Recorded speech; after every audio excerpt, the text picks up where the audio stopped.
Bună tuturor! În episodul de astăzi vă voi prezenta unele opțiuni de selectare și personalizare utilizate în listele derulante stabilite cu Data Validation. Am învățat în episodul anterior cum putem seta o listă derulantă simplă. Ați observat probabil că atunci când avem o listă derulantă, în cazul în care completăm o opțiune ce nu se regăsește în listă, Excel generează automat un mesaj de alertă privind informația introdusă în celulă. Aceste notificări pot fi personalizate.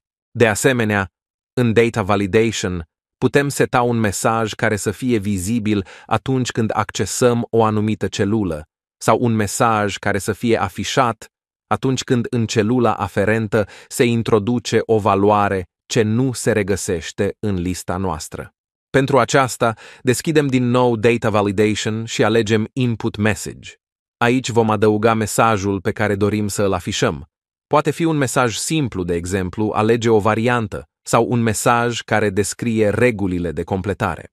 După confirmarea setării, cu OK observăm că ori de câte ori ne poziționăm pe coloana unde este setată lista derulantă, apare mesajul setat anterior. Pentru a seta un mesaj de alertă a erorilor, accesăm opțiunea Error Alert, în care putem menționa un mesaj sau putem stabili stilul alertelor afișate.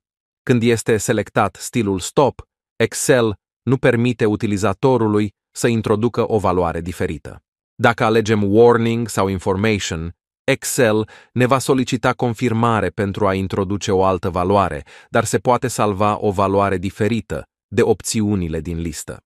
De exemplu, acum, eu voi folosi Warning și voi scrie în căsuța de mesaj o atenționare. După ce dăm OK, vom vedea că atunci când accesăm o celulă în care există setată lista derulantă, se vizualizează automat mesajul stabilit în input, iar dacă voi completa o informație eronată, Excel va genera mesajul de alertă. Pentru astăzi mă opresc aici. Până data viitoare vă salută al vostru Numerico.